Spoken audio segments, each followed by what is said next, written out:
जय हिंद साथियों, स्वागत है आप सभी का आपके अपने परिवार पिनाका डिफेंस में। चलिए साथियों, अपनी सीरीज को आगे बढ़ाते हैं। जैसा कि आप सभी को पता है कि हम जीएस के और जीके के एयरफोर्स और नेवी के लिए जो सबसे बेस्ट क्वेश्चन है उनको कर रहे हैं, तो ध्यान देंगे सभी। आगे बढ़ा देते हैं। 3 क्लास हम कर चुके हैं। आज हमारा जो सेशन है वो सेशन नंबर 4 है। और जो भी मेरे साथी हमारे साथी जो भी आज सेशन 4 को देख रहे हैं, वो अपने इन शुरू के 3 सेशन को भी देख लें। उसमें भी बड़े अच्छे अच्छे क्वेश्चन मैंने कराए हैं, आप उनको देखिएगा, वो भी बहुत अच्छे हैं, समझ में आएंगे आपको। कोई अगर दिक्कत परेशानी आती है तो आप कमेंट करके बताइएगा, वो भी आपकी खत्म कर दी जाएगी परेशानी। ठीक है, चलिए देखते हैं जरा ध्यान कैसे। आज का पहला क्वेश्चन हमारे सामने क्या है। क्वेश्चन नंबर 1 है हमारे पास, इंडिका नामक प्रसिद्ध पुस्तक। कौन सी पुस्तक? इंडिका पुस्तक, है ना, लगातार पेपर में आती है।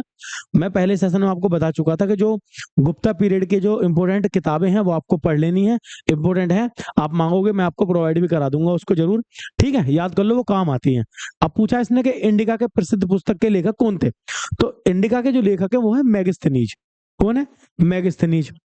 अच्छा, मेगास्थनीज का एक और क्वेश्चन पेपर में आता है, ये राजदूत किसके थे? तो याद कर लो, ये राजदूत थे सेल्यूकस निकेटर के। किसके? सेल्यूकस निकेटर के। सेल्यूकस निकेटर के राजदूत थे निकेटर। दूसरा एक क्वेश्चन पेपर में आता है इन्हीं का, कि ये किसके दरबार में भारत में आए थे। ये आपका मैं बता दूं, ये भारत में आए थे किसके समय पे? तो हमारे यहाँ राजा हुआ करते थे मगध के, चंद्रगुप्त मौर्य। मौर्य एम्पायर के जो संस्थापक थे, मौर्यन जो आपका मौर्य वंश की जिन्होंने स्थापना की थी, चंद्रगुप्त मौर्य, उनके समय पे ये भारत में आए थे। तभी इन्होंने एक किताब लिखी थी जिसमें भारत के बारे में और सेल्यूकस निकेटर के रिलेशंस के बारे में लिखा था इसके अंदर। ठीक है, चलिएगा नेक्स्ट क्वेश्चन आपका, भारत का राष्ट्रीय गान किसने लिखा है, किसने लिखा था? अच्छा क्वेश्चन है, आजकल करंट में चल रहा है। एक तो राष्ट्रगीत और एक राष्ट्रीय गान, नेशनल एंथम और नेशनल सॉन्ग, दोनों ही आजकल करंट में चल रहे हैं। थोड़ा ध्यान से आप इनको देखिएगा, अच्छे हैं, इंपोर्टेंट रहेंगे। तो अगर बात करूं नेशनल एंथम की, अगर हम बात करें तो नेशनल एंथम जो लिखा गया वो किसके द्वारा? तो रविंद्रनाथ टैगोर जी के द्वारा लिखा गया।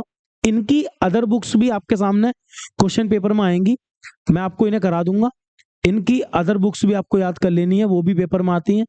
ठीक है, नेक्स्ट आपका, अगर नेशनल एंथम की ही बात की जाए तो आप लोग याद रखना, नेशनल एंथम पहली बार जो गाया गया था वो 1911 में गाया गया था। आप लोग याद रखना, कहां पे? कलकत्ता के अंदर। कहां पे गाया गया था? कलकत्ता के अंदर गाया गया था। ठीक है, ये भी आप याद रखना, 1911 में पहली बार भारतीय इतिहास में। क्वेश्चन अच्छा बनता है इसका भी। नेक्स्ट आपका अगला क्वेश्चन है हमारा, गिर राष्ट्रीय उद्यान। देखो, नेशनल पार्क की बात करते हैं। जो भी इंपोर्टेंट नेशनल पार्क हैं लगभग 107 के आसपास हैं, उन्हें भी आपको एक बार नजर मार लेना। जो फेमस फेमस है, सारे नहीं, जो फेमस फेमस है उन्हें एक बार देख लो आप। और भैया कान्हा, माधव, बांधवगढ़, है ना, बहुत सारे हैं। धीरे धीरे मैं भी आपको रिवाइज करा दूंगा, एक लिस्ट 15 मिनट की एक क्लास बना के मैं आपको याद कराऊंगा कि इन्हें भी याद कर लो, पेपर में आते हैं। काजीरंगा बहुत पेपर में आता है, सतकोसिया पेपर में आता है, उत्तर प्रदेश का दुधवा पेपर में आता है। ठीक है, मैं करा दूंगा आपको। फिलहाल हम बात करते हैं गिर नेशनल पार्क की। तो गिर नेशनल पार्क है गुजरात के अंदर, आप लोग याद कर लीजिएगा, एस्थेटिक लॉयन के लिए फेमस है। कौन सा? गिर नेशनल पार्क, गुजरात राज्य में। मध्य प्रदेश के अंदर जो भी नेशनल पार्क है पूछे जाते हैं पेपर में, कान्हा, है ना, याद कर लेना सभी, पेंच, बांधवगढ़, ये वाले। राजस्थान के अंदर है बहुत सारे, ये पूछे जाते हैं पेपर में, मैं आपको करा दूंगा इनको भी याद। चलिए, मुकंदरा हिल्स करके एक राजस्थान में है, पूछा गया पेपर में। नेक्स्ट आपका सुब्रतो कप। कौन सा? सुब्रतो कप। पिछली 3 क्लासेस से लगातार मैं आपको कोई ना कोई एक आपका वो करा के दे रहा हूँ, कोई ना कोई कप या ट्रॉफी, है ना, कोई ना कोई कप या फिर ट्रॉफी आपसे पूछ रहा हूं। तो आज हमारे सामने आई सुब्रतो कप। हमने एक बार पढ़ा था आपका, कौन सा वो था, क्या नाम है उसका, थॉमस कप भी हमने पढ़ा था। ठीक है, तो चलो देखते हैं Subroto Cup. Subroto Cup related है किससे? आपका फुटबॉल से। किससे? फुटबॉल से। और आप लोगों को जरूर याद होना चाहिए कि इसको 1960 से स्टार्टिंग मिली थी, स्टार्ट किया गया था। और इसको चलाया था किसके नाम पे? तो नाम है सुब्रतो मुखर्जी। किस नाम से? सुब्रतो मुखर्जी के नाम पे इसको चलाया गया था। याद कर लो सभी, सुब्रतो मुखर्जी के नाम पे इसको चलाया गया था। ये कौन थे? ये उस समय के एयर मार्शल थे। अब जब ये एयरफोर्स के प्रमुख थे, एयरफोर्स के लीडर थे, तो पेपर में आना इनका नाम लाजमी है, पूछा जाता है। आप लोग भी याद कर लो, ये उस समय के कौन थे? Air marshal. कौन? सुब्रतो मुखर्जी, जिनके नाम पे, जिनके सम्मान में फुटबॉल का एक ट्रॉफी, एक टूर्नामेंट का नाम है।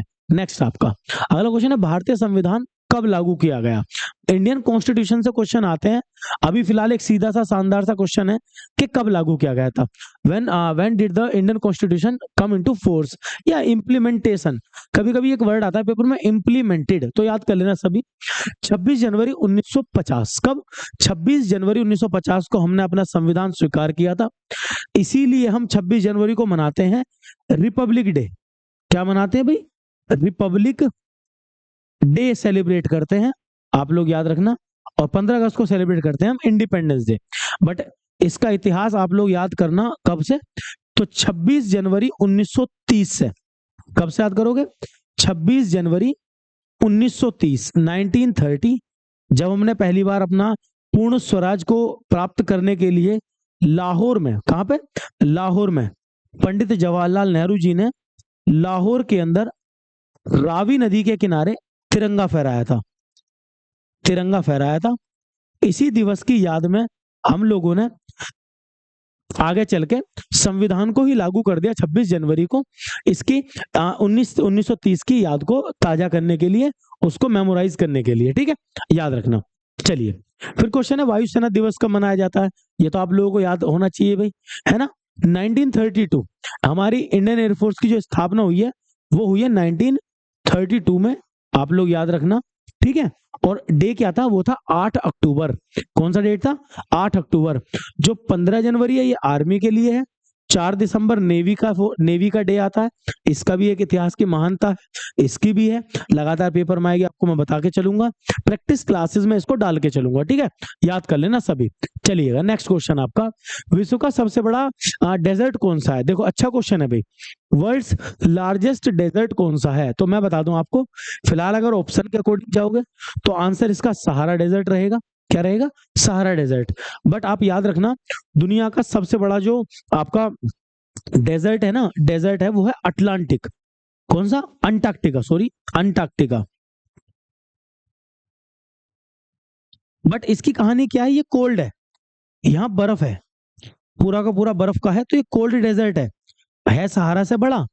बट आपसे पूछे ना गर्म डेजर्ट, तो गर्म में आप याद कर लो सहारा डेजर्ट, और कोल्ड पूछे तो आप याद कर लो अंटार्कटिका, ठीक है। अंटार्कटिका भी डेजर्ट है, वो दुनिया का सबसे बड़ा कोल्ड डेजर्ट है, ठीक है, सहारा से भी बड़ा है वो। आगे, भारत का सबसे बड़ा राज्य कौन सा है क्षेत्रफल में? तो आप याद कर लो स्टार्टिंग के, सबसे पहले कौन सा है भाई? राजस्थान। कौन सा है? राजस्थान। राजस्थान नंबर 1 पे है, मध्य प्रदेश नंबर 2 पे है, महाराष्ट्र नंबर 3 पे है, और उत्तर प्रदेश आपका 4 पे आता है। पहले क्यों कौन सा आता था? तो पहले आता था आपका क्या नाम है इसका? आंध्र प्रदेश। बट आंध्र प्रदेश में से तेलंगाना हट गया, तो अब सीक्वेंस ये है 1, फिर आपका मध्य प्रदेश 2, महाराष्ट्र 3 एंड उत्तर प्रदेश 4, ठीक है। ऐसे इसको याद कर लो आप लोग, 1 2 3 और 4 आपका।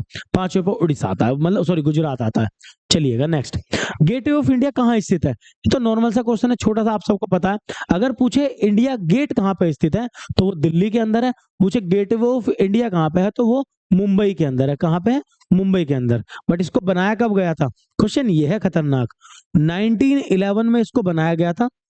जॉर्ज पंचम, ब्रिटेन का राजा था जॉर्ज पंचम, जब वो भारत में आया तो उसके आगमन के लिए, उसके स्वागत के लिए सब बनाया गया था।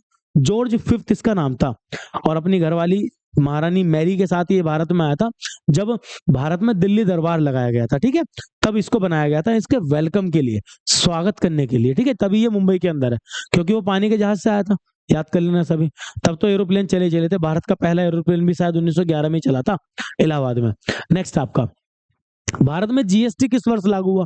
2017 में, जब हमने भी, मतलब हमारा भी था, तो ये टॉपिक हमारा रहा था किसमें? ग्रुप डिस्कशन के अंदर, जीएसटी टॉपिक, क्योंकि उस समय आया था और हम गए थे एयरफोर्स का आपका ग्रुप डिस्कशन कराने के लिए, मतलब ग्रुप डिस्कशन देने के लिए। तो वहां हमने जीएसटी टॉपिक को बहुत अच्छे से पढ़ा था, आप भी इसको पढ़ लो, याद रखना। जीएसटी की फुल फॉर्म पेपर में आती है, गुड्स एंड सर्विस टैक्स, पहला। दूसरा, ये एक इनडायरेक्ट टैक्स है। कैसा टैक्स है? इनडायरेक्ट टैक्स है। कॉन्स्टिट्यूशन के अंदर है, हाँ हमारे संविधान में ये है।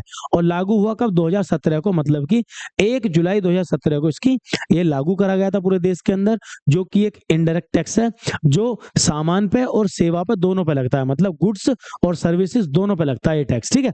चलिएगा नेक्स्ट क्वेश्चन आपका सभी का, जय जवान जय किसान का नारा किसने दिया? तो ये आप सभी के लिए होमवर्क है, जल्दी से आप लोग मुझे कमेंट करके बताएंगे। जब भी आप इस वीडियो को देख रहे होगे तभी की तभी आप कमेंट कर दोगे कि जय जवान जय किसान का नारा किसने दिया। बाकी और भी फेमस नारे हैं, मैं आपको कराऊंगा सारे के सारे, मॉडर्न हिस्ट्री के भी, पुराने वाले भी, आफ्टर इंडिपेंडेंस वाले भी, सभी नारे मैं आपको कराऊंगा याद, क्योंकि पेपर में आते हैं, ठीक है। चलिएगा अगला क्वेश्चन है विश्व पर्यावरण दिवस। ये तो मैंने कल करा दिया, पिछले क्लास में था, आप चाहो तो पिछली क्लास को देख लो, बट सिंपल याद कर लो। 1972 के स्टॉकहोम सम्मेलन के बाद उसको याद रखने के लिए 5 जून हमने क्या मनाना शुरू कर दिया था? आपका एनवायरनमेंट डे। 1974 से इसको मनाना शुरू कर दिया था, क्या? वर्ल्ड एनवायरनमेंट डे, ठीक है, याद रहेगा। ये रिपीटेड क्वेश्चन है, कोई बात नहीं, बट जितना रिपीट होगा उतना हमको याद भी होगा, ठीक है। चलिएगा कंप्यूटर में HTTP का पूरा नाम क्या होता है? तो छोटी मोटी फुल फॉर्म है, कंप्यूटर के लगातार पेपर में आ जाती है, प्रोग्राम्स की होती है कुछ कुछ आपका हार्डवेयर सॉफ्टवेयर वगैरह की जो फुल फॉर्म है वो पेपर में आती हैं, थोड़ा ध्यान देना। इसकी फुल फॉर्म क्या बनेगी? हाइपर टेक्स्ट ट्रांसफर प्रोटोकॉल, एक HTML की पेपर में आ जाती है। किसकी?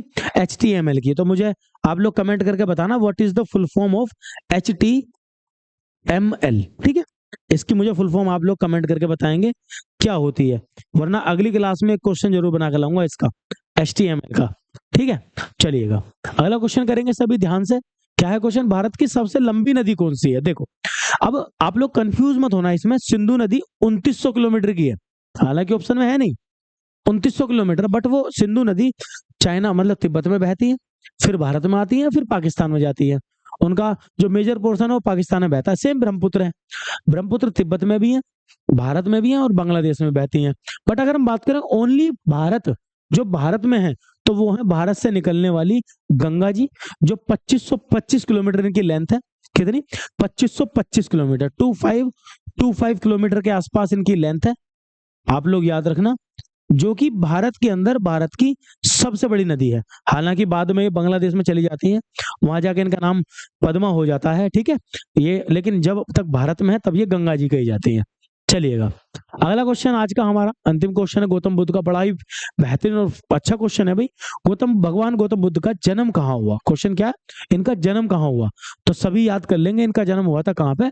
इनका जन्म हुआ था आपका लुम्बिनी के अंदर, लुम्बिनी जो पड़ता है नेपाल के अंदर, लुम्बिनी, ठीक है, याद कर लो। अब सामने दिए गए, देखो यहीं से मैं एक ट्रिक आपको बताता हूँ, यहीं पे मिल जाएगी वो।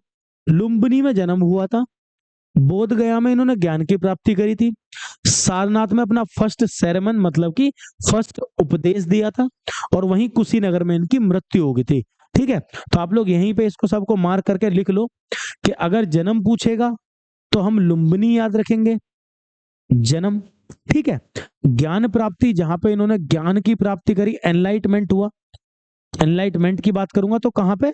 वो आपका बोध गया, बिहार के अंदर ज्ञान की प्राप्ति, ठीक है, बिहार में।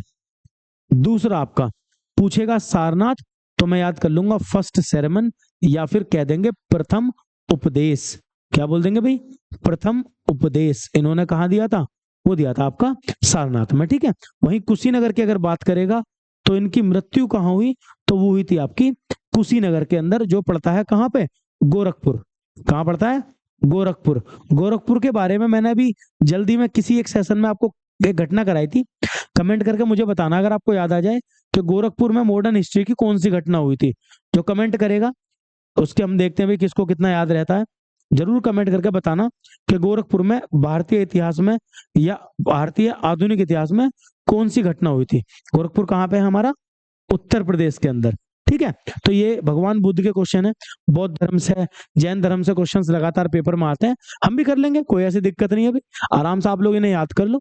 कोई भी समस्या आती है ना तो आपके साथ हम कनेक्टेड है, यूट्यूब पे, इंस्टाग्राम पे, व्हाट्सएप पे, आप लोग बताइए जो भी आपके साथ दिक्कत आती है। मिलता हूँ अगले सेशन में, तब तक के लिए जय हिंद साथियों।